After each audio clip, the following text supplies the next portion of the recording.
fasten your seatbelt. It's going to be a bumpy ride. Chrissie is hilarious. Chrissie, have you ever heard of the comedian Basha K. Ali? No, that sounds like something you yell at before you blow up a plane.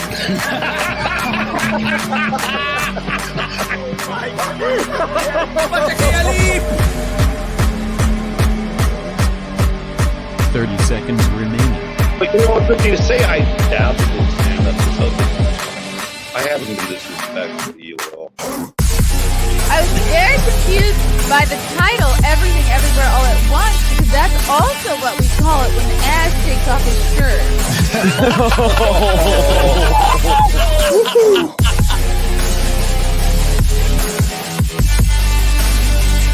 I shouldn't be up here. I should be in school on the other side of the ocean. Good morning, boys and girls. It's Thursday, August 11th. Woo! Welcome to Mayor in the Morning. I'm here. I'm unbrushed for sure, but I did shower. So, I hope everyone's doing good. I got some shows coming up, stand-up shows. Guys, if you're in Boston this weekend for the Fan Expo, I will be there. Zia Anderson will be there. Anna, that Star Wars girl, will be there. We will be doing a Simpcast panel Saturday at 4 o'clock. Location to be determined. Stay tuned. Follow me. I will be tweeting out where exactly that will be. But I'll be doing a little bit of maybe a little bit of Frost cosplay, maybe a little bit of Grace Randolph cosplay. You know, who knows? But I just figured let's do something where I already have the wigs. It's going to be like a low impact cosplay. I'm not going to have to like squeeze into something tight. I'm excited. I'm excited to go. I haven't been to Boston in a couple of years. I'm sure it'll be like, the same. I'm heading to Austin next month. I'll be in Texas, headlining the Cap City Comedy Club on Thursday, September 8th. Then I'm definitely trying to plan a trip to InfoWars before or after, and I gotta do that soon. And I'll be in Dallas too. Hopefully I'll pop by the Blaze, do the usual stops, see my Texas people, because all my friends live in Texas now. It's okay. I'm not mad about it. Then I'll be headlining in Philly Wednesday, September 14th at the Helium Comedy Club. Then I'm doing 2 shows in Springfield, New Jersey at Scotty's Comedy Cove. That's the 16th and 17th with Kevin Dombrowski. Then I'm heading to Bridgeport, Connecticut, September 22nd to headline the Stress Factory there in Bridgeport. I'm going to put it on my website. I swear. And then I'll be in New Orleans, September 30th. That's a Friday, and Saturday, October 1st at the Comedy House, New Orleans. Come to New Orleans. Why not? Drink outside. YOLO. Then we're doing another Content House late October. We'll do Comedians of the Compound at the Orlando Improv on Thursday, October 27th. See myself, Gina Visconti, Anthony Cumia, Alex Stein, Lila Hart. If you're going to be in town for the Geeks and Gamers FNT meetup that Sunday, it makes sense to come to this show the Thursday before. If you'll be out in Orlando that weekend, definitely come. Would love to see you there. This will be a really great show. Get tickets on my website, ChrissieMayr.com, or of course you can go to the OrlandoImprov.com. Yes. Quick shout out to my based cigar provider, Nickel City Cigars. I don't know if you're into cigars, but you kind of should be, because they're kind of cool. Unless, of course, you're like, under 18. Then definitely don't. But if you're an adult, smoke a cigar. Go to NickelCityCigars.com. They got boutique artisanal blends that I think you'll really like. Check out even the Blind Tatuaje Club is good. Let me click on this. Ooh. Each month, your pack comes with 3 blind sticks, no bands. Ooh, a guest tasting note sheet. Monthly live Zoom access. with instructions on how to submit your guest sheet. Oh, you can actually guess like what's in the cigars. How cool. Yeah, check out Nickel City Cigars at the checkout. Use promo code CMP to get 15% off your order. And of course, Flagrant Triggers, the official Chrissie Mayr t-shirt provider. We appreciate them. Go to flagranttriggers.com. Click on the picture of me. Go to, I would get a Room for Putin shirt or Mayor, Make America Great Again. That might do well. Now that it looks like Trump's definitely running. Oh my God, coughing on what? I don't even know. Johnny Dabbler, Keep Dabbling, Simcast, and Smayer shirts are all here. $27. Super comfy. Includes shipping. Go to flagranttriggers.com. These are men's sizes, by the way. I was on with Nina Infinity last night. She wanted a lady size. I'm like, you have to, this is a man's world, okay? Get an extra small.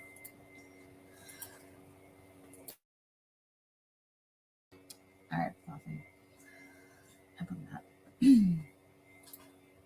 I was noticing the other day I hadn't been sick since COVID, which was like last September, 2 Septembers ago. What's up? It's gone through your computer. Oh, great. Okay, let's adjust it. Something's big with my audio. Mike, Check one. Oh, that's good. What about now? Is that better? Okay, good. Wouldn't it be funny if no one heard anything till now? I realized I hadn't been sick since I had COVID, which was last September, 2 Septembers ago. I don't know. Time is crazy. I wonder if the semi-keto program I've been on has been helping. I need to read the chat. Oh, okay, Matthew Hammond. All right. Well, I had to get through my beginning stuff. What's up, Filthy? What's up, Jason Two Hands? Hi, guys. I'm going to schedule a member stream soon. Oops. Okay. Now I'm up to date. I do. Are the milestone chats the ones that are like from the members? Is that what a milestone chat is? I don't know what that means. Okay. Okay. I hope I sound better now. Matthew Perkins for 5, driving across the country, listening to CMITM will help the miles pass. Morning, Chrissy. Oh, thanks, Matthew. Where are you going? I hope you're not going to California. Hope you're going somewhere cool. Do you know in California they're actually trying to pass legislation to have, just like they have in New York City, places, safe places where you can shoot up at, where you can have like clean, I don't know, equipment, whatever they use to put drugs in their body. But it hasn't worked. I think they're trying to get it in San Diego or San Francisco. Both those cities are involved, but like they've become sites where people are buying drugs, so it's not helping. Russell Hall, rain doesn't count as a shower, Chrissy. Gosh darn it. Shush. What if you could shower in the rain? Wouldn't that be great? I have my buddy, I have a secret friend coming on in a little while. But you know what I do want to talk about is this article in the Daily Wire. Yes! First of all, I'm so happy to see the Daily Wire feature Tyler Fischer. It always makes me excited. Tyler Fischer has a new comedy special, and he ain't holding back. Tyler Fischer tried to crack Comedy Central's. This is, of course, by our good friend Christian Toto. Tyler Fischer tried to crack Comedy Central's lineup for years without any luck. Then he decided to let people decide if he was funny enough for a cable network. One of the first comedy clips he uploaded to Facebook, what he calls his hating yoga routine, snagged 1 million views in 24 hours. That's when I thought, I need to be doing this on my own, Fischer says. It's how he crafted his career since then, and the results speak for themselves. Tyler's YouTube channel is thriving. He leans on Patreon to supplement both his income and his funny and personal self-titled podcast.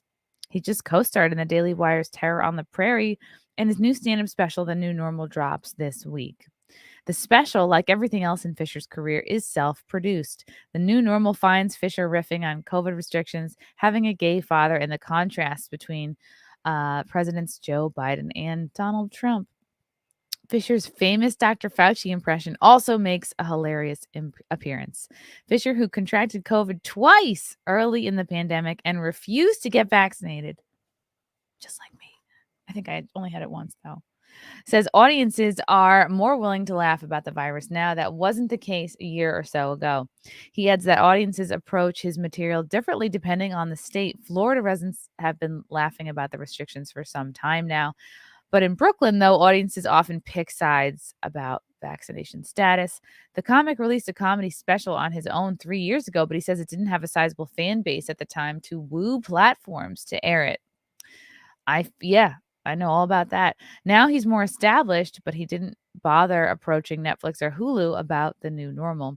I'm not even going to pitch this somewhere that puts virtue signaling and identity politics over comedy, says Fisher, following in the footsteps of comics like Louis C.K., Andrew Schultz, and Nick DiPaolo, who self-produced their specials. Schultz famously bought back his new special, Infamous, from an unnamed streamer. I think it had to have been Netflix. when it wanted to censor him for certain jokes. Schultz said he made his investment back 3 times over. Woo! What did he say? He spent like 70 or 80 grand buying it back. So if anybody can do math, what's 3 times 70? Fisher says going solo, given the current cancel culture climate, is a no-brainer. The new normal debuted a week early on Fisher's Patreon page, but it goes live on YouTube today. How exciting. Today, boys and girls. Fisher isn't political by nature, but the special's beltway bits don't lean to the left or right. But the comic's vax stance labeled him far right in comedy circles all the same, something which had a profound impact on how the industry treats him today. Yep, I know all about that too. It's cray. Fellow comedians rarely look him in the eye now, let alone chat with the affable Fisher before or after sets. He sees a bright side to the ostracization. Yeah, they're probably intimidated by you, also because you're fucking crushing it, dude. It's nice. Nobody talks to me. I don't have to make small talk in the clubs. Nobody asks me for anything, he says. His mood remarkably bright. He turns more serious, saying years of therapy and rigorous self-improvement work have helped him process how colleagues treat him. I don't think I would have survived without it. Shooting straight, both on stage and off, did have a positive impact on his career. His current fan base is the most diverse I've ever had. One of Normal's most challenging bits recalls how Fisher's father came out while Fisher was still a boy. He jokes that homophobia kept his father from embracing his sexuality and, in a way, led to his creation. Fisher feared exploring the issue on stage without his father's consent. Even asking him about it made him nervous. When they finally had that conversation, his father offered him his full approval.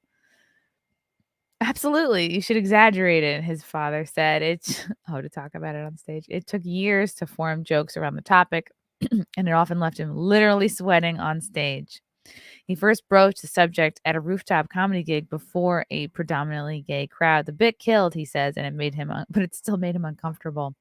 He temporarily removed the jokes from his routine. A gay man who had been at the rooftop show saw a subsequent Fisher appearance and approached the comic after the show. Put the material back in, he said. Comedy, as the old saying goes, isn't easy. It's even more difficult when the industry discriminates against a performer for the color of his skin. I can't believe we're talking about this in 2022. It's so crazy to me. It's what Fisher says happened to him and other straight white male comics of late. He's even filed suit against his former agency for denying him work based on his immutable characteristics. The agency denies the accusation. Fisher says he's not the only comic facing similar discrimination. It's been a murmuring for the last 10 years. One of many, many reasons why I spoke out. Fellow white male comics would whisper it in the back of comedy clubs, he says. Since filing the lawsuit, some have reached out to him privately to thank him for his efforts. Fisher is living proof that ignoring cancel culture and speaking one's mind can pay dividends. He has years of stand-up and therapy under his belt to guide his way. The next wave of young comedians may not be so lucky. Fischer suggests comedians with challenging material try it out in front of various audiences. You'll find out if the joke is funny enough, he says. If it's funny enough and it's risky, the joke will survive and it'll help you build confidence. That's true. Fisher's comedy future doesn't include a network sitcom or a Netflix talk show. He's at peace with that, and he understands his fans help him make his fame a reality. It's why he added a note with his Patreon and Venmo details at the end of The New Normal, letting fans know why he blazed his own personal trail. I funded this on my own so that I can tell these jokes without being censored, he says. Nice. Yay. Props to Tyler Fischer. I'm so proud of him. I'm so stoked that he's releasing this special. And it's coming out today. Woo! I think it's on YouTube. Let me find out where I can post the link of this. Let's go to Tyler's YouTube. Wow, that's not bad. If he put a special out 3 years ago, what do they say that comics should put out? Some comics put out a special every year, but everyone's different. Sometimes it's every couple of years. The most searched for Tyler Fischer thing on YouTube is Tyler Fischer Jordan Peterson. People love his impression. Oh, nice. Here we go. Oh, it is I think it's available right now. Watch live tonight at 8 p.m. EST. Yep, it premieres in 9 hours. How exciting. I'm going to show his YouTube page. Maybe you could click the notify me button right here. I'm going to do that. 8 o'clock tonight. Boom. I think I have an interview at 8 o'clock tonight, but I'll watch it as soon as I'm done. Man walks from New York City to Mexico to get benefits. Oh, this is probably so funny. I've been walking for about 57 days and 8 hours. I'm walking from Brooklyn, New York to Del Rio, Texas, where I'll then cross the Rio Grande into Mexico and then re-enter the United States as an illegal immigrant. That way I can get back on unemployment, get free housing, and so the government doesn't punish me for not being vaccinated. I've got about another 326 miles. Damn. And then I can get back to life as normal. Better start working on my accent. Wish me luck, amigo.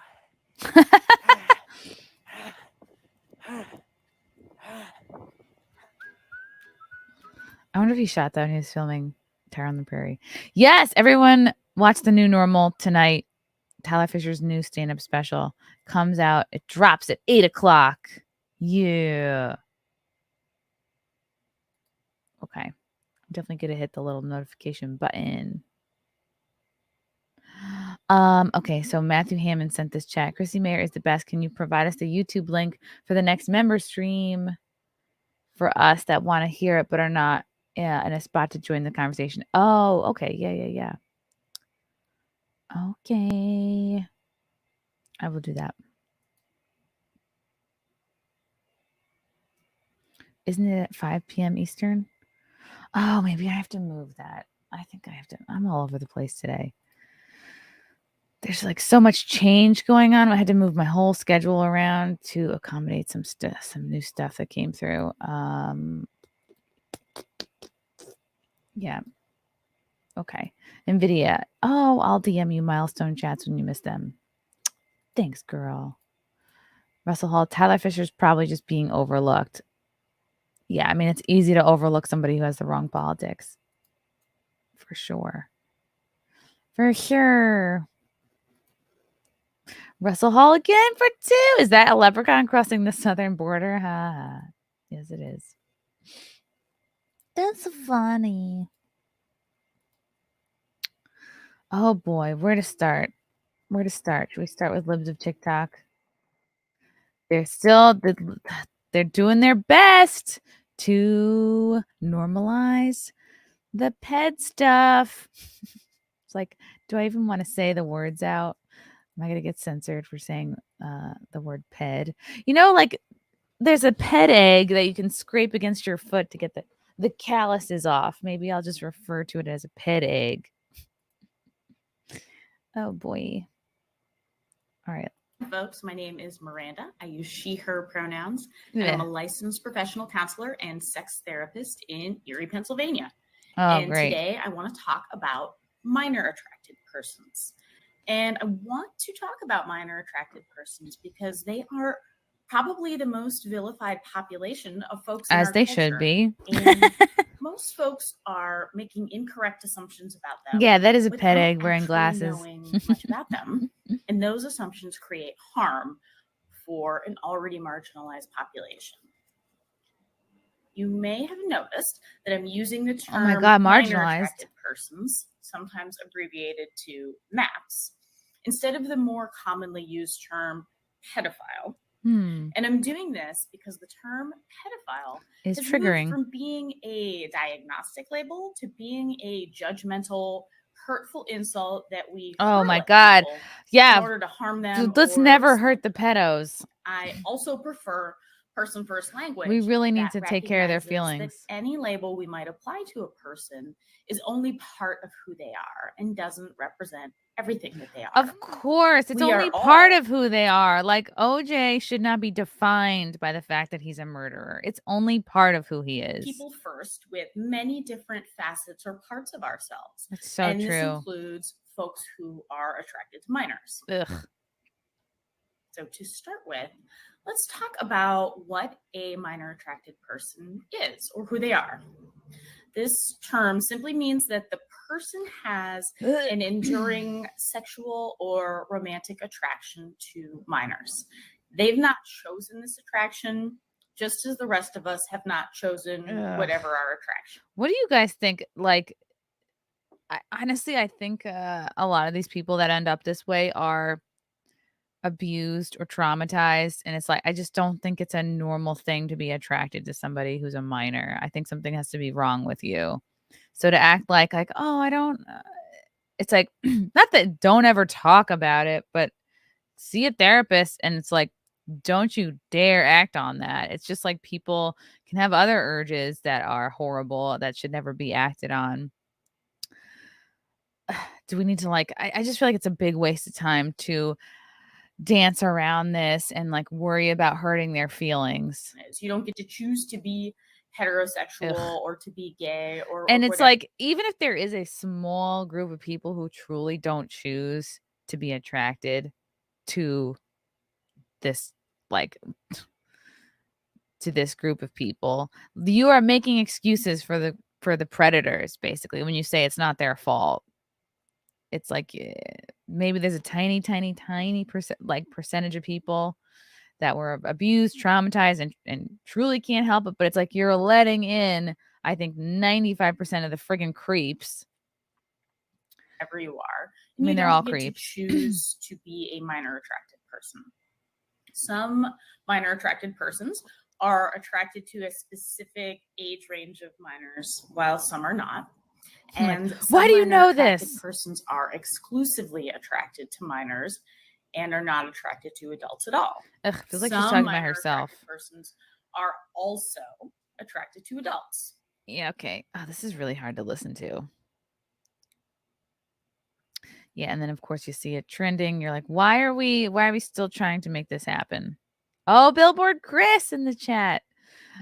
This woman is a member of the World Professional Association for Transgender Health, which writes the standards of care for childhood sex change procedures. Whoa.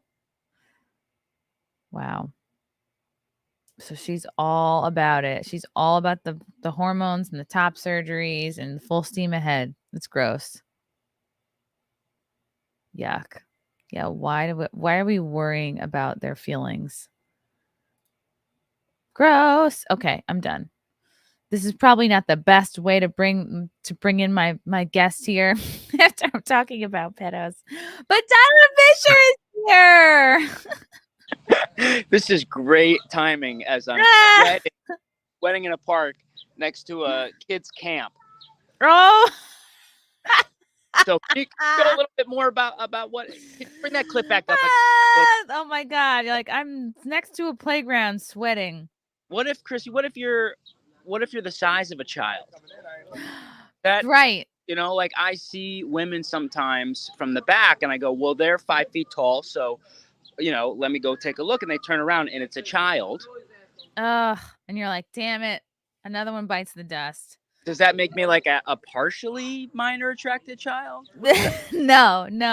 And that's the thing, Tyler. I could see you going for like a cute petite woman, but I think it's just you always have to go up to a kid, be like, where's your mom? Is your mom single? I don't know. There's probably no way. There's probably no right way to do it. Well, I have to sometimes say, where's your mom? So I can ask her where she bought their clothes. That's a tough. Like, that jacket looks like it would fit me. Where is that? Is that Oshkosh Bagosh? I go, I swear I wasn't looking at his ass. I was looking at his waist size. I think. Yeah. What is that, Carter's? Does that come in pastel blue? Oh my God. Yeah, that's So interesting. Tyler, your comedy special comes out today. Yes, it's called Minor Attracted Persons. It's out today. I changed the name just in time for that clip. Oh my God, you had to change the title because Netflix wouldn't show it unless you involved that topic somehow. I'm a doodle attracted person. Oh, hello, Fred. Oh my goodness, what a good I'm definitely boy. He's so cute. Sexually attracted to labradoodles. Oh my God, it looks just like Muffin. But 8:00 tonight, Eastern Standard Time. My special is free on YouTube, so please watch it, comment, all that. We got to take comedy back, Chrissy. Yeah. And I was just reading your write-up in the Daily Wire. It's awesome. Yeah. There's now people that are supporting what we're doing, which is just comedy. Old fat, nothing different. It's just, isn't that crazy? It's like, you're such a badass. You're such an outlaw. You're a bad boy. Ooh, how did you get to be so far right? You're like, I just didn't want to take an experimental drug. Like, sorry, that's just like part of this shame culture. And the more you make fun of it and we make fun of it, it gives it less power. Exactly. Look how different our lives are though from that choice. Because a big part was seeing you post about saying I'm not doing shows where they require vaccines. Nothing extreme about that at all. It's like a woke person going, I'm not doing a show where, people aren't allowed in if they want to get an abortion. I'd be against that type of show too. And also, like, you could see a woke comic totally being like, I'm not going to perform at a venue that doesn't have, I don't know, like one black person on every show. Like that, I could see that happening. Maybe Absolutely. like a couple, like maybe during like BLM times or something, or I could have seen a woke person being like, unless there's 2 black people on every show, like I'm not coming. Oh yeah, I used to run a show where my co-host made a diversity spreadsheet, and we had to fill in like female, black, brown, Mexican, trans, ambidextrous. Extra points for handicapped. Yeah. And I was like, bro, we don't even have a ramp. We can't get these comics in here. Yeah. Are you left-handed? Give me something. Come on. Yeah. Wow. Do you still speak to that person who had the diversity spreadsheet? I do not speak to that person. No, not for any reason. I just stopped doing the show because I wasn't going to take part in that. The equity doctrine. The equity train. I was reading in the Daily Wire write-up that Christian Toto wrote. It was funny because you and I have talked about this like privately, and to see it in the article made me laugh because it's just like, you're like, yeah, nobody talks to me anymore. It shows. Nobody fucks with me. Nobody asks me for anything anymore. Everyone avoids me. And at first that was really hard, and now it's a blessing because as your career rises in an industry where there aren't, I don't want to say there's not a lot of jobs, but it's, it's very competitive. So nobody, and I mean nobody, reaches out and says, can I open for you? Can I? And it's great. I just go and I do my set and I leave. I don't have to make small talk and shit talk and all that stuff. So yeah. Do you feel like that's happens to you? I I think a couple people, maybe 2 people this year have asked if they could open for me. Oh, okay. So not that many. And I honestly only think it was because that person lived in that area. Like they knew I was coming to like the club in their town. So they just Mhm. were like, oh, But imagine if, almost like they might not even know. They might not even know my deal. yeah. But imagine if none of this happened and your career was still blowing up and you were just kind of still in the woke mainstream thing, you would be getting eaten alive by requests and all, For that sure. stuff really kills people. I mean, like Johnny Carson, he became extremely isolated because everybody wanted something from him. Yeah. I'm sure like you'll hit a level where like people will be like, "Oh, like you're getting there," but it's like you hit a level where you're undeniably super famous. Like I think Andrew Schultz is at that level where it almost like it doesn't even I think it doesn't even matter your politics. It's like the fame overrides your supposed like wrong speaker, your wrong politics. Like I would bet Andrew Schultz is like you would consider him to be like the average person would consider him to be like right wing or problematic, but he's just so famous that like certain comics would be like, who cares? Like I it's an industry of people who want to basically get famous no matter what they have to do. Right. But the They good don't thing is for us is enough time has passed for these people to don't talk to us. So when they reach out, there's no obligation to get back to them. Do you know what I mean? be like, So, who are you? Yeah. Yeah.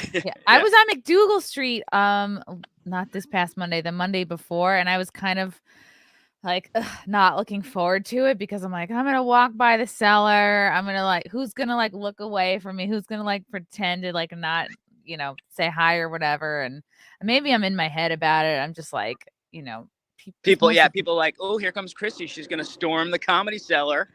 Oh, gross! I know, and I forget Seinfeld. Hey, here comes Chrissy. She's gonna storm. There were a couple people I was hanging out with that I'm cool with at the Grizzly Pair. And it's weird to me how people still bring up the January 6th thing. I'm like, I don't know, maybe it's Really? they think it's cool or they think it's a bigger deal than it is. And I'm just like, oh, right, because most people weren't there and they read the articles and they think it was like the worst thing ever. And I'm like, oh wow, we haven't moved on from that yet. Okay. Like they'll still bring it up like they're trying to rib me about it. And I'm like, okay, yes. Like Yeah, when you and I walked it's still down, like they're trying to be cool, but you can tell they still have judgment about it. Sure, of course. Yeah, you and I walked down McDougal Street past the cellar and we were going to your show. It was kind of almost like we were two Nazis after the U.S. liberated Germany, and like we're like, what are you talking about? We did. We kept pointing out all the Jews. But it doesn't matter. We do it for the laughs and for the fans, so none of that stuff matters. Truly, it doesn't matter. And like, it used to mean like being in or like at however many clubs you got up at in New York City would just be the thing that leads you to an audience, which leads you to road gigs. And I think what we've both been able to do, like with, your impressions and podcasts and just going out on your own and Terror on the Prairie, like you're going around the bottleneck, you're going around the normal way. And it's like, yeah, you found your audience anyway. So what does it really matter? Like, what clubs in New York City you're, because no one's going to make a living off of, unless you literally, you spend every night running around to like 4 or 5 different clubs, doing enough $20, $25 spots to cobble together a living. Like that's what a lot of comedians do. And it's like, you just went around that and you have to remember like things have really changed. Oh yeah. Yeah. I talked to a guy last night. He wants to get into stand up. He's like becoming pretty big on Instagram. And I just said, dude, you're so lucky. You don't have to go through that stuff.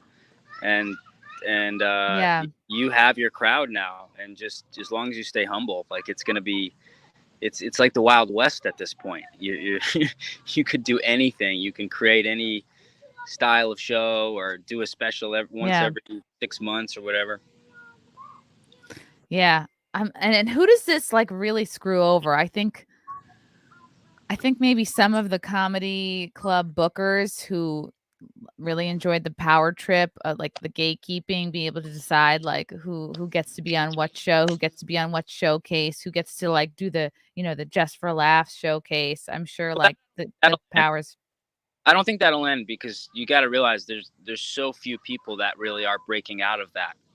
Like you probably can't count on, two hands how many people are, New York comics that are going off the grid and doing their own thing. Oh So, yeah, remember when we started, like the articles would come out of like top 10 comics to watch, and you'd be like, oh my god, who's on it this year? And like I always knew it was never going to be me, but I was still excited to see like who they thought was about to blow up. And now that it's like 10, 12 years later, I'm like, I've been seeing some of these names on here for like a few years now, and they're not doing better yeah. than me. Yeah. Comedy Central comics to keep watching since last year. Just keep watching them. Something's going to happen. Just keep your eyes on them. Yeah. It's sad though, because it's a dead end road. I mean, some will get lucky and some will pick up a writing job or something for some woke TV show. When, I thought about it the other day. If you're a comedian now and you get hired as a writer, could you imagine being that writer's room? Like, especially being like a straight white guy or a straight white girl in a writer's room of a woke. How could you not be creatively stifled at every turn? And you like, maybe you put some banger ideas out there at first and a lot of them get turned down. And you're like, no, we don't joke about that here. And then after a while, you're like, I'm just not going to pitch these jokes. I'm just not going to, I'll write them for myself, or maybe I'll use them somewhere else. Or you eventually have to like, reshape yourself to fit the mold. Yeah. You're just totally comedy constipated. Yeah, I did a writing job for like a TV pilot or something. It was pretty low stakes. It wasn't like picked up yet, and I pitched something about like I don't know, a feminist reality show or something. And then this woman next to me just starts breaking out statistics. She's like, "Yeah, well, men are actually responsible for 62% of this." And I was like, "Yo, this is the fact that you know that stat." This is a sketch comedy show. And then everybody was afraid to pitch any idea after that, and we got nowhere. Holy crap.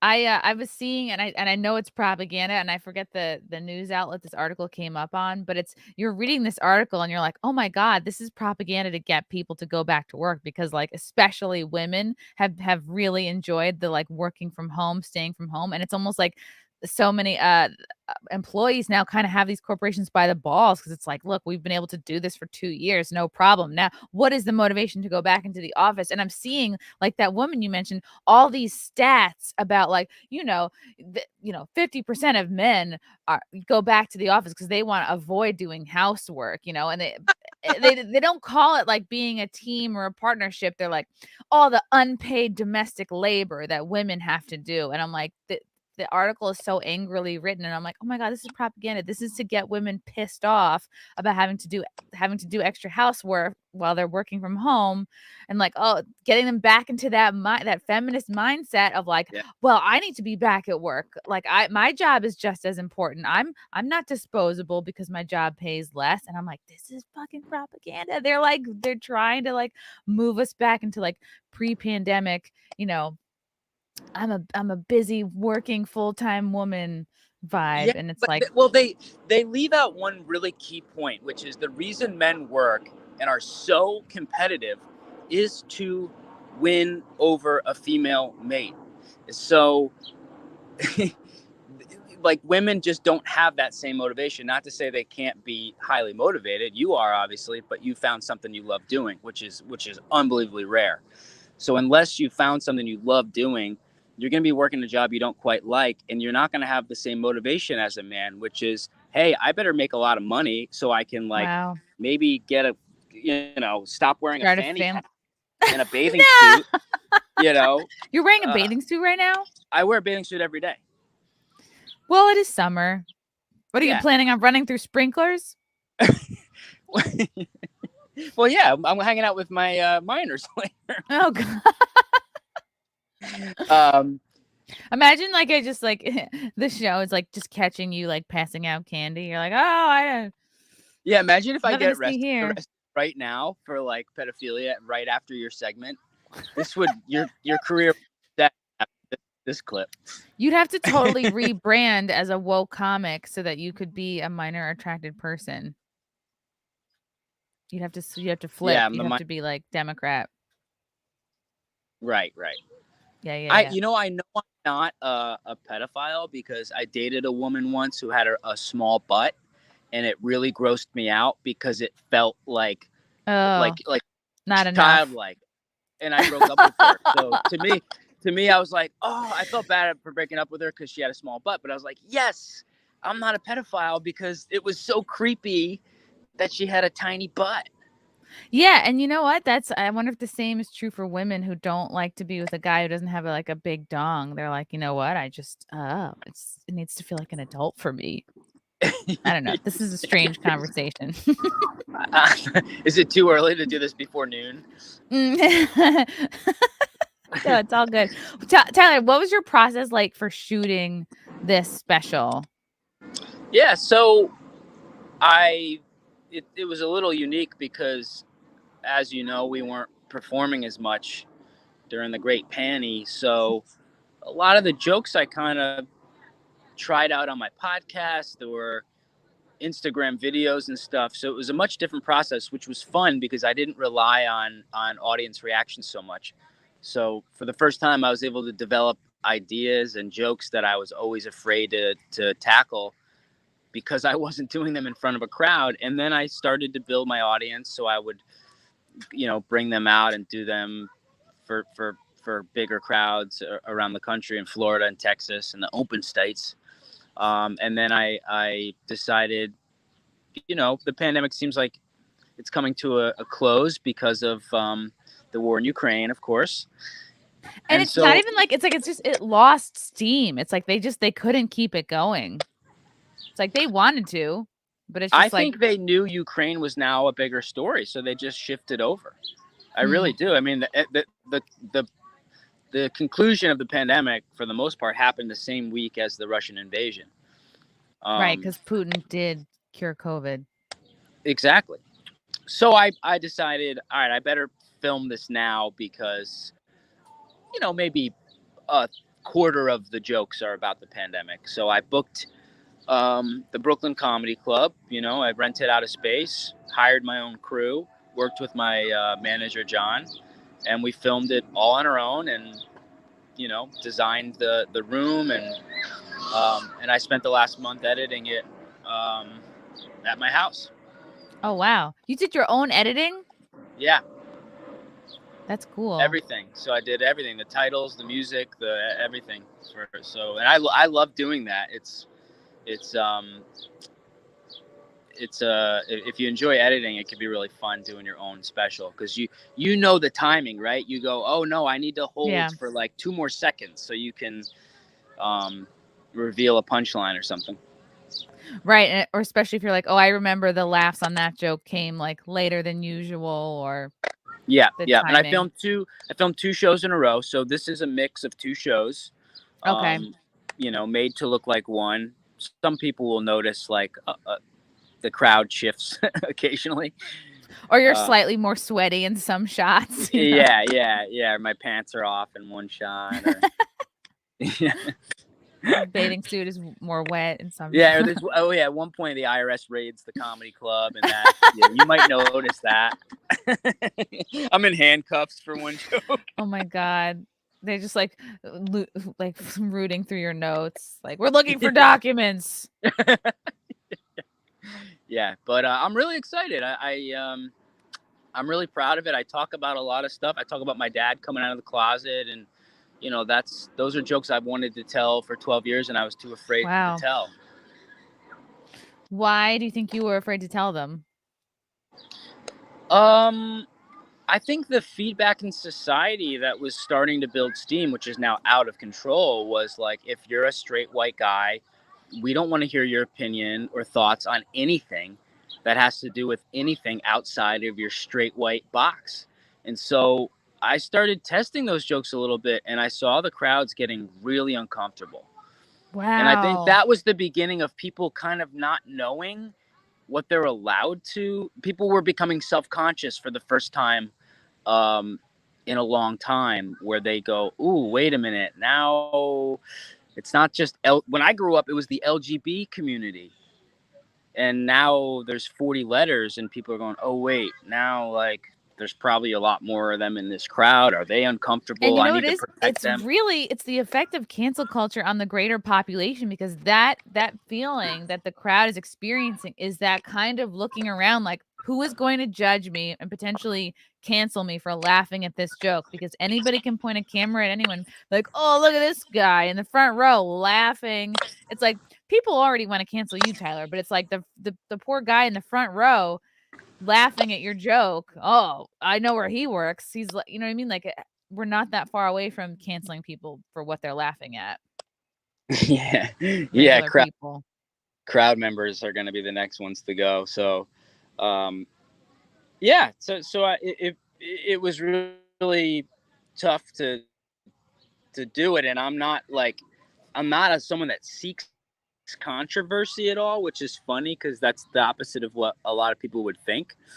I don't find this stuff controversial. I think it's important as comedians to push back when someone goes, oh, you're controversial. No, I'm a comedian, but we're giving attention to a small minority of people who find everything controversial. That doesn't mean what you're doing is controversial. And that's taken on a huge sort of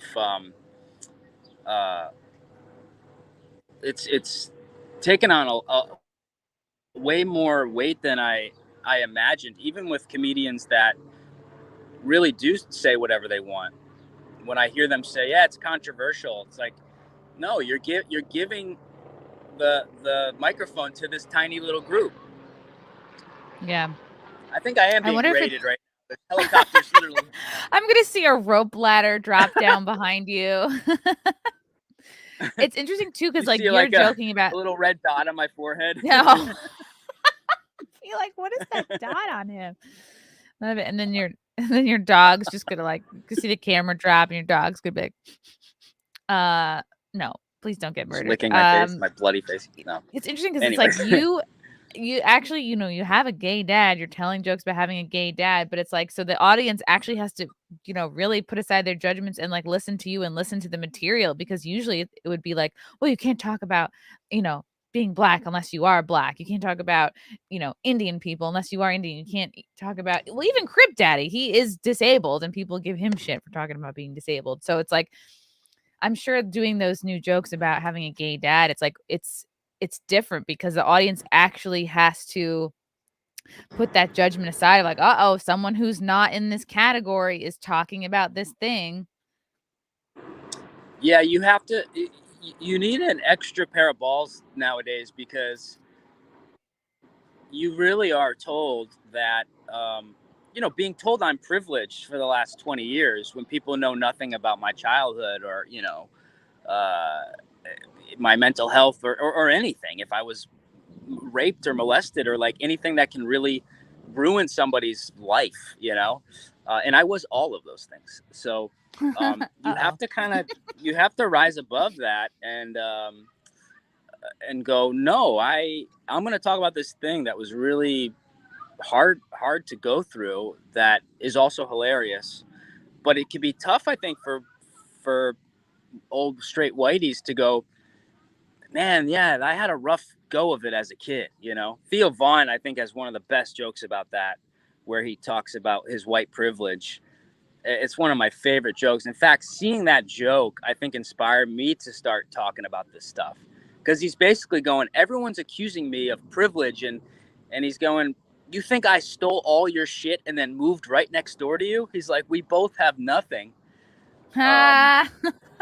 Wow, that's he's great. Like, someone else has all of our shit, Right, because it is truly a class issue. That's absolutely a class issue. Yeah. People of all different races that are in a lower economical class have far more in common than, we'll say a poor white guy and a rich white guy. Those two guys can't hang out. Totally. So, I was playing your joke before of your the video of you crossing the border. Russell Hall, is that a leprechaun crossing the southern border? Her. Very funny. I better get that $2 for that abuse. You know what's funny though, because these people like, I do talk about it too. Like short, like if you're short, there's no sympathy for any short shaming or anything. It's so funny the different groups that we picked that are protected. Like yes, I think short guys. I hope short guys are next. In the protected victim class. No, we'll never. It'll never reach that. It just won't. I don't think it will. It's like Hasidic Jews. Everyone is fine making fun of Hasidic Jews. Yeah, you know what? Right, because they're not really. But also, Hasidic Jews are not trying to cancel anybody either. They're really just like in their own. They're not even in comedy clubs. I don't think. I think they're just like. Yeah, no, they're not. To themselves. Yeah. It's like I don't even think they know people are making fun of them. That's why everyone makes fun of them, I think, because they know like they're not on it. Yeah, like, they're not on. Like Amish people.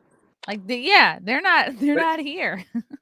It's true. I'll always do some jokes about Hasidic Jews in Williamsburg because I have to travel through the neighborhood, and it's funny. Like the whole crowd is on board, everybody, and I'll push it really far just to go, oh yeah, like see, you guys all still have one group you're willing to shit on. Yeah. This is a good comment from the chat from Boosh McFadden. I think Tyler makes an interesting point about classes. It isn't poor people complaining about comedy. It's middle-class privileged people. Yep. I would take away privileged. It's maybe middle class. Just middle class, yeah. Because the privilege thing is it's like, are you privileged if you're a whiny woke piece of shit who's just in pain all day at every joke and every little decision made by Congress? You're not privileged. You're miserable. Mm-hmm. And I was about to say, like, oh, upper class people don't like comedy, but then I'm like, wait a minute. After I did Megyn Kelly's show, I noticed I had a couple of fans at a show that looked like they owned a boat, and I was like, this is different. I'm like, why are there rich people at my show? And they were like, we heard you at Megyn Kelly. I was like, wow. No, I think rich people get a bad name as comedy fans. A lot of them, if they're rich and they're secure, like that's a good person to tell jokes to, because they're like, this isn't going to affect me. I'm back to my fucking mansion. I did a show in Naples, Florida, and it was probably off the hook. Yeah, wealthy, wealthy, and they didn't pay me, by the way. So if anyone wants to go to Off the Hook Comedy Club, no, they owe me $1,000. He's a fucking dirtbag. Captain Brian Spina. That's why I won't perform there anymore. Twice I went there and he shorted me money. They owe me $1,000.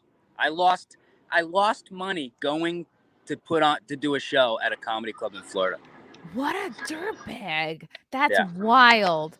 The one time he shorted me money, I was hosting, and the Brian was actually he wasn't in the building, and I was just talking to the manager. And I was just like, oh, okay, what am I getting paid tonight for hosting? She's like, oh, host pay is $150. And I was like, okay, cool. So she wrote me a check. I'm at the bar finishing my drink. The manager comes back out. She's like, can you come back in the office? And Brian was on the phone yelling at her, basically for outing, she was honest and said the right amount of what they pay hosts. And then Brian's like, no, actually, you're getting paid $75. $75. I just talked to a guy who got $75. She ripped the check out of my hand, and I was so pissed because she's just being honest, doing her job. And this fucking dirtbag. And then there was another time where he claimed that I walked people. It was one of the times that I was opening for Jeremy Piven, and there was 4 or 5 openers for Jeremy Piven because he didn't have a set yet. He did his headlining set, his marquee headlining set was 18 minutes. And this guy, Brian, claimed that I walked people. I'm like, maybe people were walking because it was more than an hour into the show and the headliner wasn't on stage yet. That was wild. No, do not go to Off the Hook Comedy Club.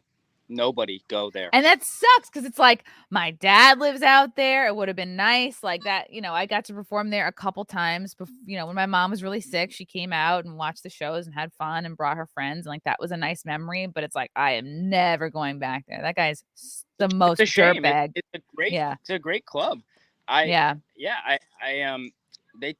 He took $1,000 out of my paycheck for expenses, Oh, which for wasn't in the marketing. contract. That's Yeah, bullshit. wasn't in our agreement. If it was in our agreement, fine. Then I'm an idiot for taking that agreement. Yeah. Damn. So let me that ask. sucks. So let me ask you, in your opinion, if somebody gives you an option, they say, all right, you'll make a guaranteed $500, or you'll make 70% of the door after $1,000. That means after $1,000 of tickets are sold, right? Right.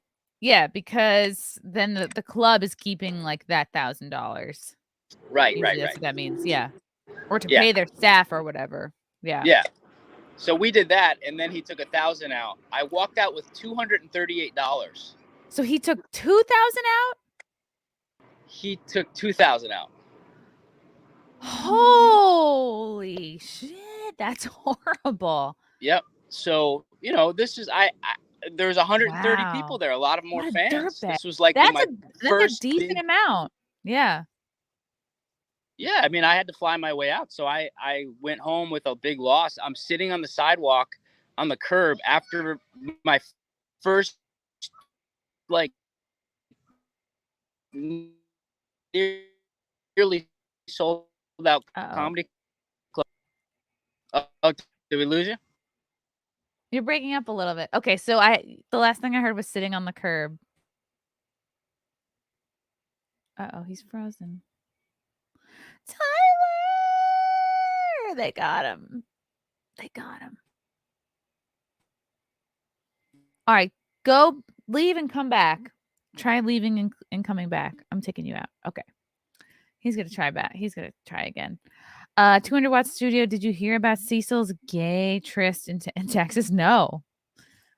I wonder if that's the reason why his ankle was all jacked up. NVIDIA, I completely agree. We need to protect the maps. CJ, I started following you from FNT. I haven't gone to a comedy show in years because the comics near me went woke, but I plan to go to your show someday. Oh, thanks. Thanks, CJ. Where do you live? I mean, don't tell me exactly where. Russell Hall, OJ did win the Heisman Trophy. Gotta separate the art from the artist.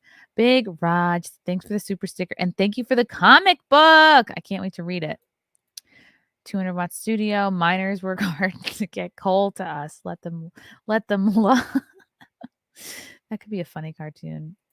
I could see G Prime doing a cartoon about that. Russell Hall. Oh, I did that already. Woke Hogan. Speaking of predators, you should interview Gordon Flowers. He's the new Chris Hansen. Oh, really?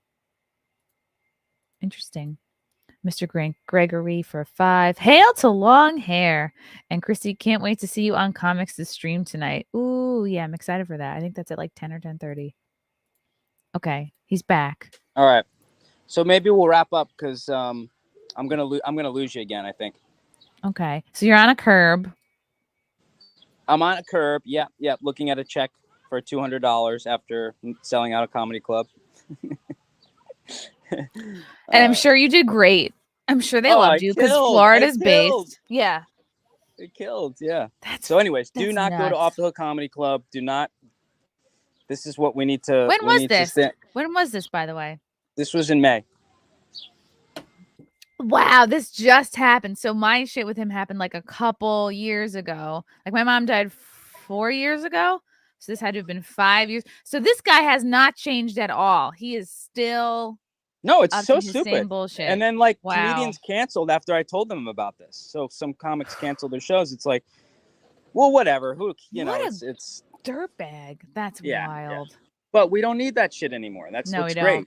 So yeah, and there are other clubs in the area that I've been hearing. I can't remember their names right now, but like that's not the only place to go. I know. I think Jim Brewer's a regular there, which sucks because he probably brings so much. But that's the thing. That's all he cares about is he probably respects the big names and pays them well what they, what the contract says. And then anybody who's not like a household name yet, he fucks with. Yeah, I'm going to take him to court, I think, because I'm not like these are the things these little things you let people walk over you, and then the bigger things happen, like get a vaccine or you're fired, and you have no courage built up. Right. Especially if it's in the contract that he was going to like pay you a certain amount and he screwed you over, and you can, work. It's good that you have a manager that you trust to help you. He with called that him twice, like, and my John is great, and like he couldn't work it out with him because this guy's such a shithead. So I'm like, I'll probably just get a lawyer and go to small claims court or something. Yeah. Or I'll post about it. Do you think I should just like post about it? I think both. Yeah, definitely post about it, because even if a comic is like, not the same politics as you, they see that he screwed you out of that much extra money, they'll notice that. Like, and you would never, comics don't lie about that sort of a thing, because it's like you get so fired up, you're like, this asshole shorted me, Yeah, and since I started talking about him, 2 or 3 other comics have said, you might be the 4th one who have said that, yeah, this guy screwed me out of money. Yeah, it's like $1,000 to a comedian who's just getting started is like 100,000. A lot of money. Yeah. Yeah. But anyway, speaking of money and not going to shitty clubs, you can stay home tonight and not go to Off the Hook Comedy Club and watch my comedy special on YouTube. Awesome. Yes, because it pops off at 8:00 Eastern. 8:00. Yeah. Yep. That's right. I'm so excited to watch it. I think I have an interview at 8, but I'm gonna watch it as soon as we're done. Okay. Yeah, I'd love to hear your thoughts on it. Yeah. Aw, and are you gonna be in Brooklyn tonight? Yeah. Okay. Are you doing a show? Oh yeah, the show. You can't make it, can you? No, because I promised these people I would do these interviews. That's okay. We'll do it. I'll do another show and have you on there. All right. We'll have to hang out. Yeah, let's hang out. Let's hang out. I miss you, Tyler. All right, give your dog a hug. Let's see your dog again one more time. Oh, she's so cute. It's a boy. I keep forgetting it's a boy. Well, we don't know yet. We're waiting for him to tell us. But you are raising him as a male dog. Yeah, whatever I am. You want to say it one more time? Oh, yay. Wow, looking good. Those don't look like bathing suit bottoms. Yeah, I've been working out 4 days a week. After I went through that, like, that post-breakup energy. I'm cooking every night. I'm working out. That's good. That's good. You have renewed vigor. You hear that, ladies? He's been working out, and he looks good in shorts. So that's right. Step up your game. I've got a butt that's not like a little kid's butt. It's like a big, nice butt. No, it's an adult butt. Adult butt. So, all right, Chrissy, I love you. Thanks for having me on. Love you, Tyler. Congrats on the special. All right, I'm going to go talk to these kids. Okay, bye. Tyler Fischer. I'm such a big fan of his. Deranged Lunatics. Yeah, maybe you can fix your dad up with Tyler's dad. Oh my God. Maybe. That would be so fun. Actually, that'd be nice. Then we could do holidays together. Yeah, ladies, he can cook. That's a big deal. Tyler Fischer, he's single and ready to mingle. He's on the prowl right now. Yeah. Check out Tyler Fischer's comedy special. It drops at 8 p.m. Eastern tonight on YouTube. Go to his YouTube channel. Click the notification button. Check it out. Wow, that is so funny that he just in May had such a horrible experience with that Off the Hook Booker guy. It's fun. It's fun to commiserate.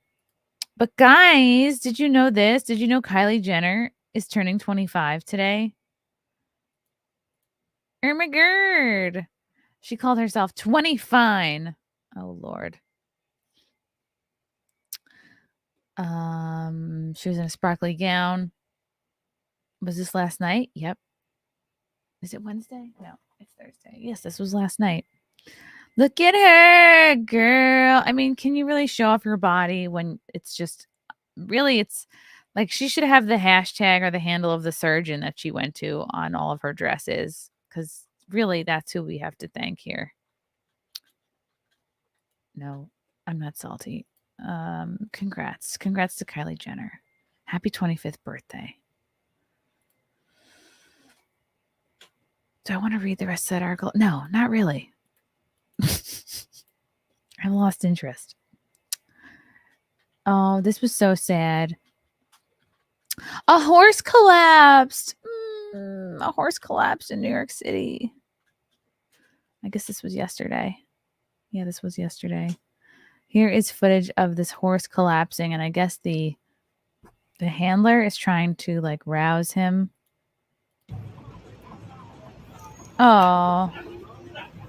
He's clearly tired, but I guess he's in the street and he wants him to like move out of the street because he's in the way. But poor baby. So I guess they hosed him down. Took off his stuff. Aww.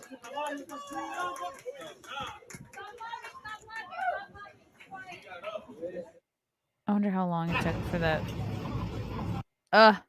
You know what? That's going to definitely reinvigorate the PETA crowd, the people who hate that there are horses giving rides in New York City. An exhausted carriage horse collapsed.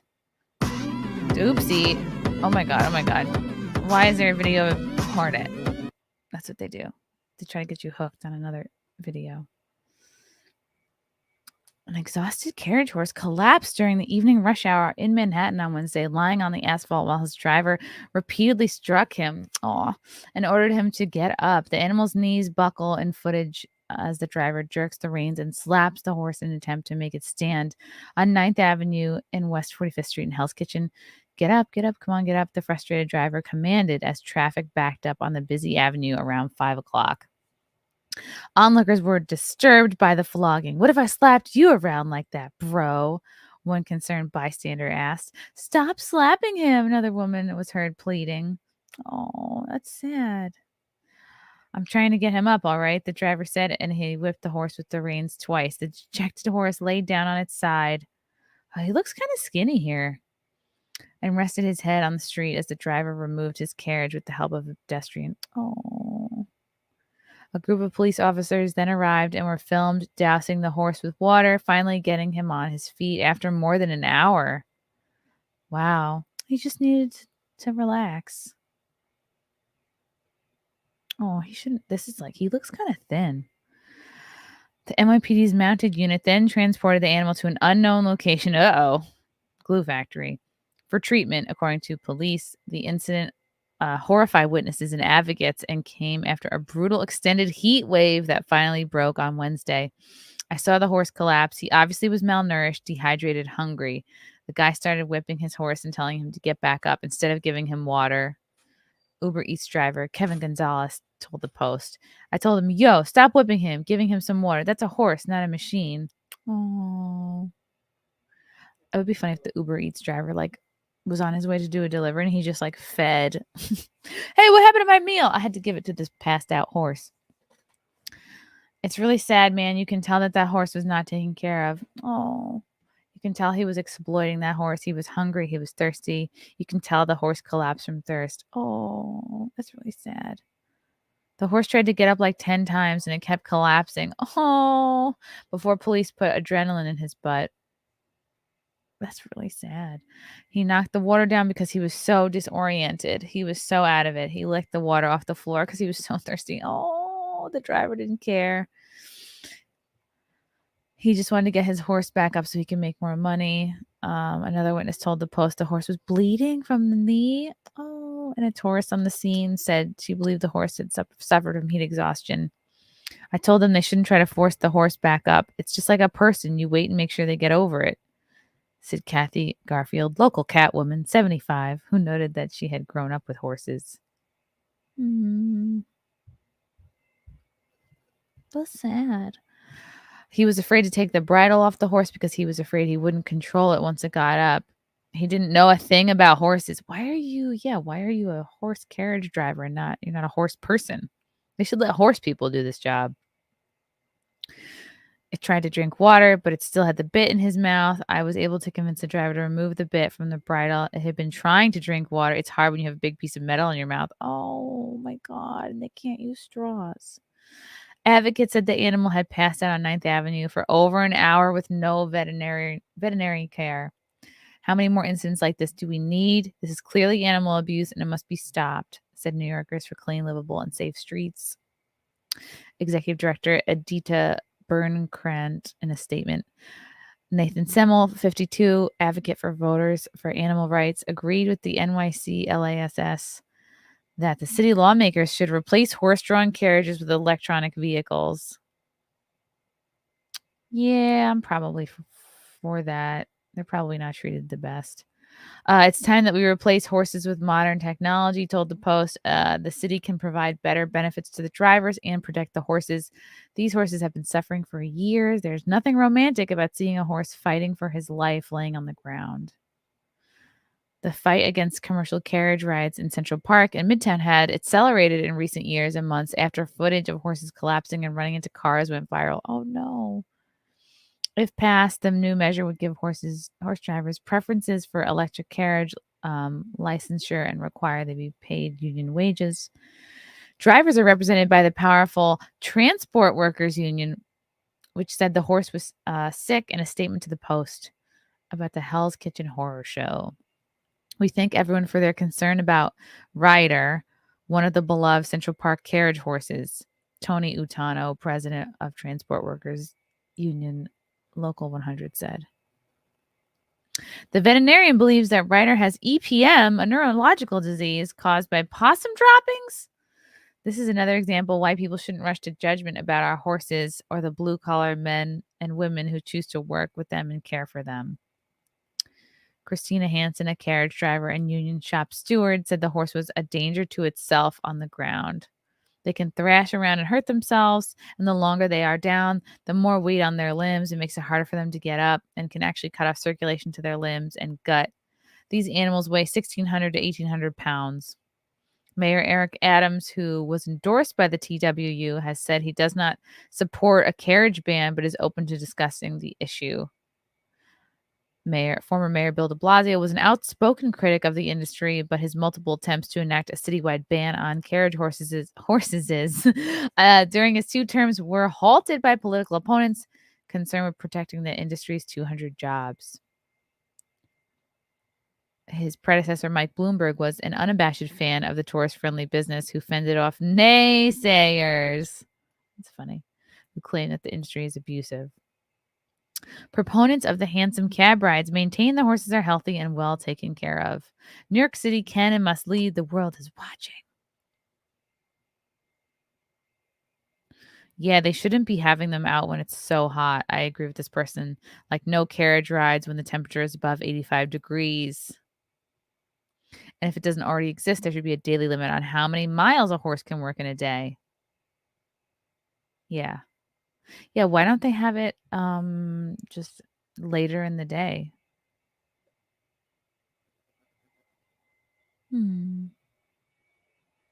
Just sad. They get too hot. The horses are too hot. Horse, that's funny. Let's see. I think I missed. Raj, did you send a super sticker that I missed? How do you guys feel about that? Would you take a horsey ride? I don't think I've ever been in one. I don't think all the years I've been in New York City since 2006, I have never taken a horsey ride. Yes, that club was off the hook in Naples, Florida. Yep. Captain Brian Spina. Notorious money grubber. Privilege is being able to attack people like Tyler and Chrissy openly without fear of retribution or consequences. True that.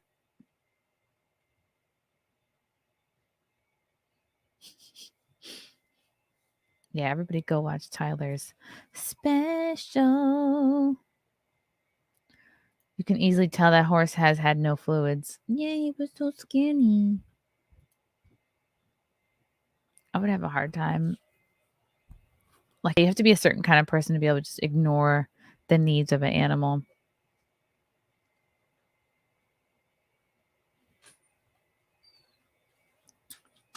Okay, let's do... Oh, this was interesting. Okay, this is out of the Daily Wire. FBI issues subpoenas or paid visits to multiple Republican lawmakers. Yikes. The FBI is like they're just coming across more and more like thugs every day. Federal law enforcement officers reportedly delivered subpoenas or paid visits to several Pennsylvania Republican lawmakers this week following the raid on the former President Donald Trump's Florida residence. By the way, they should have issued subpoenas for Trump. They really kind of jumped the gun on the raid. Really, the process is you do issue a subpoena. The lawyers kind of deal with that. They figure it out. It's like, no, they bypassed that whole process and just went in for the raid. And they did it specifically at a time that they knew Trump wouldn't be around, and it blew up in their face. They didn't want it to be like a whole spectacle. And boy, was it a spectacle. Penn Live reported that at least some of the state lawmakers who received subpoenas were told that they were not the targets of an investigation. The contact from federal authorities centered around the U.S. Rep. Scott Perry and alleged efforts to use fake pro-Trump electors to give the state's electoral votes to the former president so he could stay in power, according to Penn Live. FBI agents seized Perry's phone this week while he was traveling with his family as part of their criminal investigation into the alleged attempt to overturn the results of the election. This morning, while traveling with my family, 3 FBI agents visited me and seized my cell phone, Perry said in a statement. They made no attempt to contact my lawyer, who would have made arrangements for them to have my phone if that was their wish. I'm outraged. I didn't get a chance to delete my dick pics. Though not surprised that the FBI, under the direction of Merrick Garland's DOJ, would seize the phone of a sitting member of Congress. My phone contains info about my legislative and political activities and personal and private discussions with my wife, family, constituents, and friends. None of this is the government's business. Huh. Yeah, right. I mean, are you? Welcome to 2022. He added, as with President Trump last night, DOJ chose this unnecessary and aggressive action instead of simply contacting my attorneys. Yeah, they're acting like thugs. These kinds of banana republic tactics should concern every citizen, especially considering the decision before Congress this week to hire 87,000 new IRS agents to further persecute law-abiding citizens. FBI agents took numerous boxes and documents from the former Trump's home in Florida this week as part of their criminal investigation into allegedly mishandled classified information. Agents were reportedly at the property the entire day and were dressed in plain clothes, leading staff to believe that they were U.S. Secret Service agents, which is why the news of the executed search warrant did not leak. Ooh. Trump's Secret Service agents were notified about the raid shortly before it occurred. Trump had lawyers present during the raid while he was at his home in New York City. The raid happened after Trump reportedly delayed returning approximately 15 boxes of material over to the National Archives until after there became a serious threat that the feds were going to forcibly retrieve them. Some of the documents were reportedly marked as top secret. Agents executed the search warrant because they reportedly believed that even after Trump returned the material, that he withheld turning in all of it. Newsweek reported that the FBI specifically targeted the 3 rooms at former President Trump's residence, the bedroom, an office, and a storage room. So they knew exactly where to go. And that the information used to obtain the warrant was based largely on information from an FBI confidential human source. The report said that the confidential informant told the Bureau which documents were taken and where the documents were located. Dun, dun, dun. Wait a second. This is about complaining about crime in California. Oh, wow. Is Katharine McPhee becoming based? I blame every single one of you woke voters regarding crime in California. Wow. Maybe I can interview her. She's holding the woke responsible for the rising crime in Los Angeles. Katharine McPhee, who you all know from American Idol, she was the runner-up in its 5th year, posted a news story on her social media of an elderly man being mugged and beaten up in Beverly Hills. Oh, she's blaming woke voters. Seniors getting beaten up while walking. Keep voting for this, she slammed. What a sad state the city is in.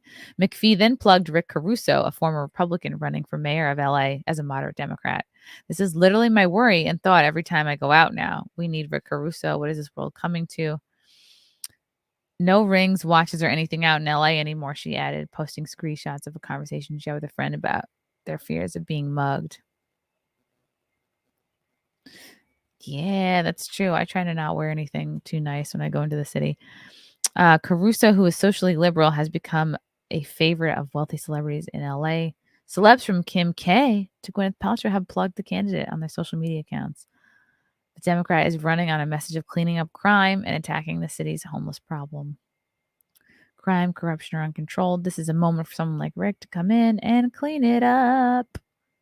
McPhee's politics are somewhat ambiguous. Though she's likely socially liberal, the singer publicly blasted media-beloved Democrat Stacey Abrams during the pandemic for famously standing by the masked. Oh, that whole picture when she was standing up all the masked kids, and she didn't have one on, and we could see her crazy ass gap-toothed smile.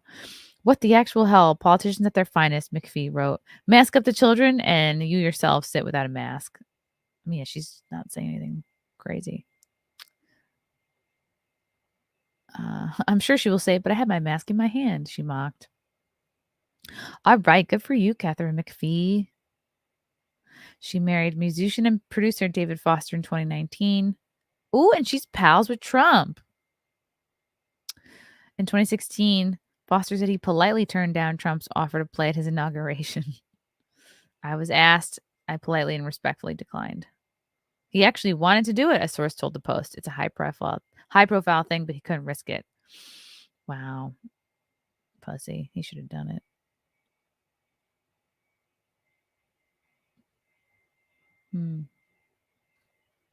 It's almost like it's kind of too late. Like, okay, these celebrities that are coming out and saying this, it's like, you're not brave for doing this now.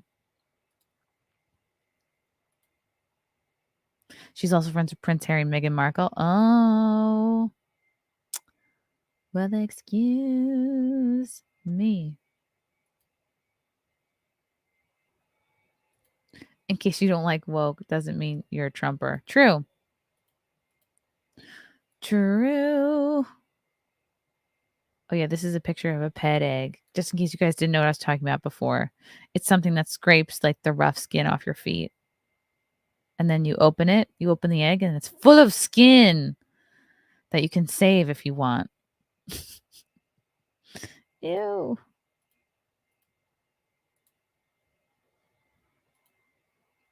Oh, right.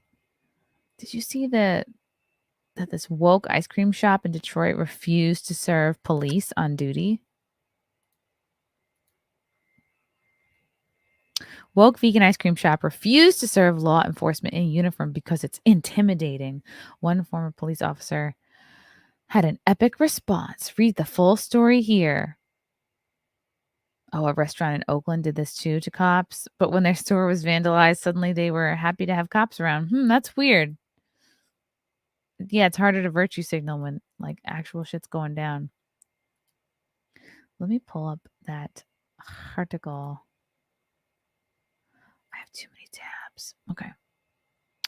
Cold Truth, a vegan ice cream shop, took to Instagram to say they wouldn't be serving any police wearing protective equipment. Why the fuck? This makes no sense. The post included a photo of a police car parked outside the ice cream shop, and the caption read, "We can tolerate the parking, but because it's a bad parking job, but we will not serve anyone wearing body armor." Is it the body armor they had the problem with, or just the fact that they were cops? Oh, they parked the wrong way on the street.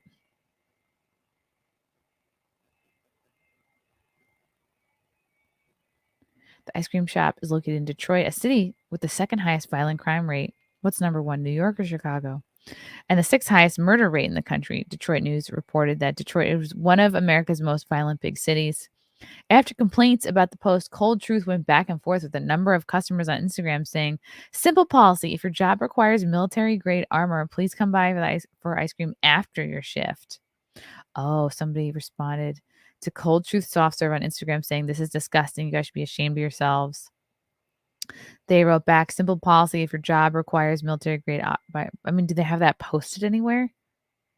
I hope you never need the police at your location for an emergency. I hope every single law enforcement family sees this and chooses not to support you guys. I honestly don't care. We have one life to live, and I absolutely reject this militarization and police unions. Wow. I mean, I guess it's their right as a business to pick who they want to serve and who they don't. I think it's just a bad look. Despite customers risking it all on violence-plagued streets of Detroit to get ice cream, Cold Truth doubled down on their anti-police policy to another customer, saying, "Armor is not uniform, it's equipment. It produces an atmosphere that is pretty intimidating." Yeah, imagine you take your armor off to get ice cream and then you get shot. It better be damn good ice cream. Like if you can guarantee that the ice cream is so good it's worth taking your armor off for, make that a argument. While Cold Truth finds life-saving body armor intimidating, the ice cream shop has posted photos on its Instagram page in the wake of Roe v. Wade being overturned, showing someone holding a sign that says mandatory vasectomies now. Ugh. Gross. That is so gross. Ew. Look at this guy has his fly open. Oh, you have to be kidding me. Dude. What did he literally just come from his vasectomy and he forgot to zip his fly up? Ugh. That is not a man. Like, he can't even match his socks. Ugh, gross. In response to Cold Truth's anti-police policy, one former Detroit police officer, Brian Eads, spent 4 hours handing out free ice cream to police officers right down the road from Cold Truth. Yeah, see? Hours later, a Detroit police officer was murdered on the job. Damn. I hope he got some free ice cream before he died. Brian Ead posted on Facebook following the shooting saying, "Just spent 4 hours today giving out free ice cream to Detroit's finest, only to have a Detroit police officer killed in the line of duty moments ago. This is why we have to support our police. They do a job most can't or won't. Having worn that uniform, it is the most thankless job today." It's tricky. I think I kind of have mixed feelings about the police, especially after this, it's like there's the FBI, CIA, which is basically like now the Stasi branch of our government. I mean, that to me is different than regular, a working guy cop who just wants to protect his community. And it's easy to lump them all together. But I mean, if you don't want to, just like, you know what I mean? It's like, if you want to not serve cops ice cream, then you can't complain that that bakery wouldn't serve cakes to gay people. It's like, you have to be cool with both things going on. Yeah. Oh, it was vegan ice cream? Oh, God. Then I'm sure they just went there by mistake. Nobody wants vegan ice cream. I've had it. It's horrible. That's gross. Guys, Kylie Jenner turned 25. I don't know if you guys are aware of your best side. If you're a woman, you probably do know what your better side is for photos. But did you know that there's a secret to finding out if you have a best side? With facial symmetry, held for decades, new apps can now show the differences between our right and left. I wonder if it's all run by the CCP and they just want our facial information. I don't trust anybody. Photo and editing apps can now show what facial symmetry may look like on you. Scientists see a strong preference for the left side of the face in photographs. Interesting. So is it your left or the person's left? Is it your personal left side or is it stage left? Most people, especially women, hate being photographed. I take a bad picture or I'm not photogenic, will tell the person pointing a camera at us. The older and wrinklier we get, the more tortuous it becomes. Torturous? Torturous. At this time of year, with holidays, barbecues, picnics, and weddings in full flow, it's particularly hard to avoid being snapped.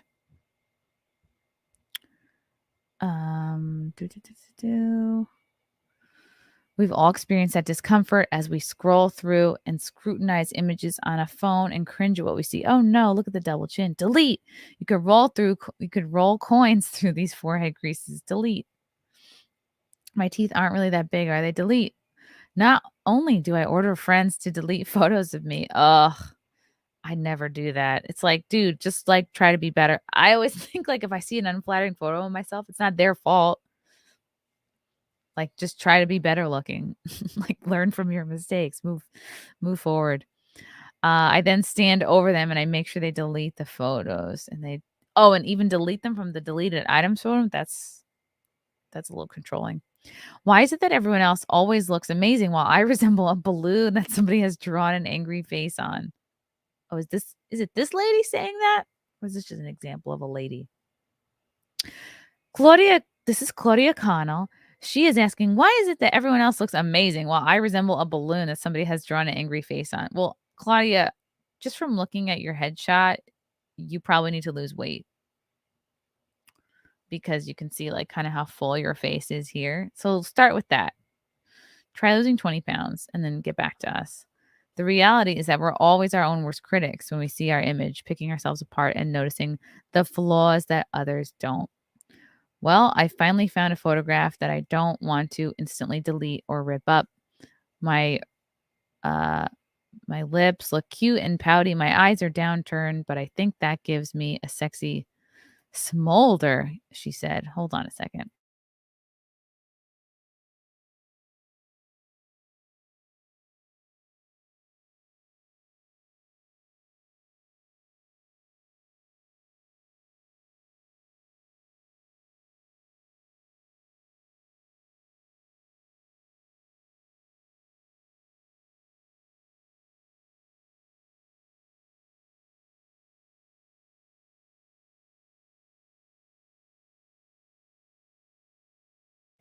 Okay, sorry about that. But I think that you will look at that adorable button nose. If I say so myself, I look at least 10 years younger than my 56 years. I wouldn't be surprised if in the future reality stars and influencers take my photo to their cosmetic surgeons and give me a nose like that. Wait, this woman is saying this? What a shame then that the image is manipulated and I don't look anything like it in real life. Whether it's calculated or a coincidence, I do always turn to my left side to the camera when I'm being pictured. I've always had a round moon face, but over the years, I've convinced myself that it's less chubby on the left and that my nose looks sleeker and more sculpted on that side too. Scientists asked participants to rate the attractiveness of both sides of the male-female faces on grayscale photographs. To prevent bias, the researchers presented both original photographs and mirror reversed images so that an original right cheek image appeared to be a left cheek while vice versa. So they take half your face and they literally just double it. So this is double on her left side. Okay, so here's the original. She looks like a normal person. Oh, no, that was the double right side. So this is her normally. And this is double the right side. Okay, not bad. I mean, if you can ignore the hair part. Double the left side looks weird. But I think double the right side is okay.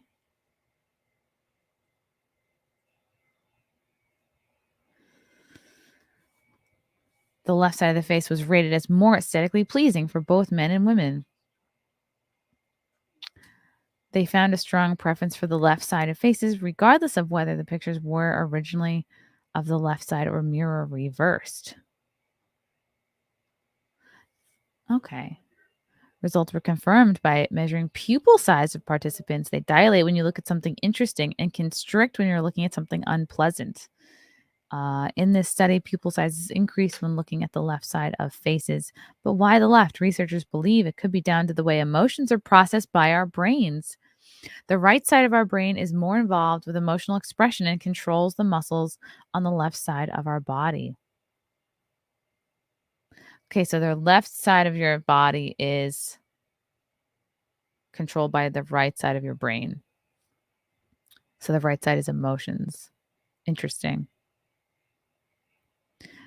It meant on the left side of our face tends to exhibit more outward emotion, which is found to be more aesthetically pleasing. All I can say is I had no idea I was so emotional. Facial symmetry has long been regarded as the hallmark of a beautiful face. And while Mother Nature may have messed up on that score, at least there's now an app that gets me closer. Oh, and this is Amanda Platel. Okay, that's her regular photo, and that's one side or the other. This last one's a little scary. But the middle one's okay.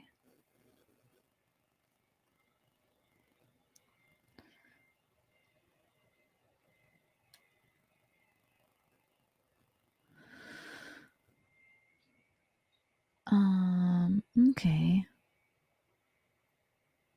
So is this whole article just pushing an app? This is Hannah Betts. Left side of Hannah is a minx. Oh, this is regular her. And then left and then right. Right's a little crazy looking. What is the point of this? Okay. Yeah, this one's definitely better. If that's him regularly.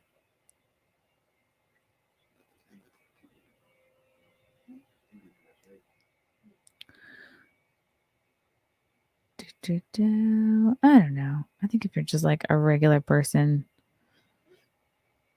don't sweat your photos so much.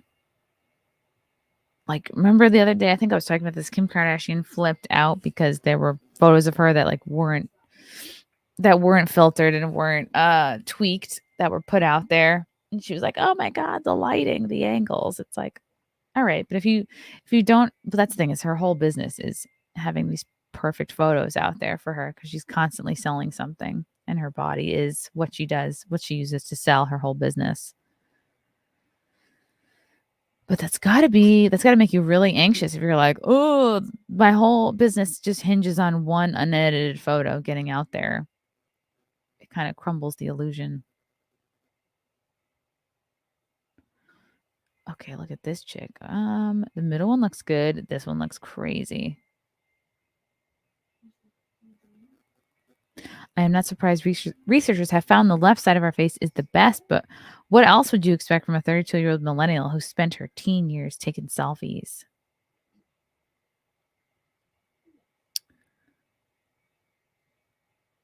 Oh, I think it just makes you, I don't know, overly critical of your face. Yeah, I think it's like the culture we're in now. It just is very much set up for you to obsess about how you look and nitpick yourself because we see pictures of folks like the Kardashians. Basically, any famous female has a team of people editing their photos, or they themselves are editing them before they're posted. Like, you're never getting the raw image of somebody. I feel like I'm listening to a conversation between two broads sitting behind me on a plane. Yeah. Okay. I thought that article was going to be a little more. I agree with you. I thought that article was going to be a little more exciting. I should do that. I should see like what side of my face looks better. Yeah. Yeah. No, but no one's face is really like perfectly symmetrical. Almost nobody. All right. I have that. I was on with Nina Infinity last night. Check out her stream. I had a lot of fun with her. We went a good 3 hours, I think. We talked about the Army Hammer scandal. I guess like he's being sued for abuse or something. So we talked about that for a while. And yeah, we read this very long article. We took turns. It was like a dramatic reading of this lady who's basically like essentially a home wrecker, got in there,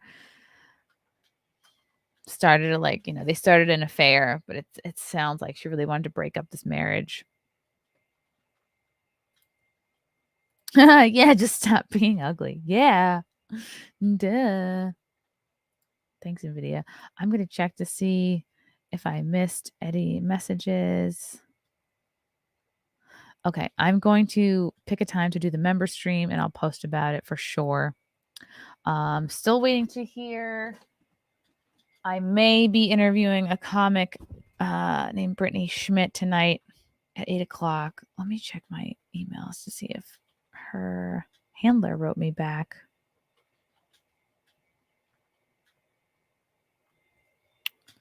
And then Tomorrow morning, I'll be interviewing, I think, Margie Bowden, who is a specialist on narcissism. So I'm really looking forward to that. I got to send her some questions. Okay. All right. So I'm going to have to confirm with him, and then I'll tweet about it if we're still on. Y'all, thanks for tuning in to Mayr in the Morning. Appreciate you guys so much. Until next time, bye.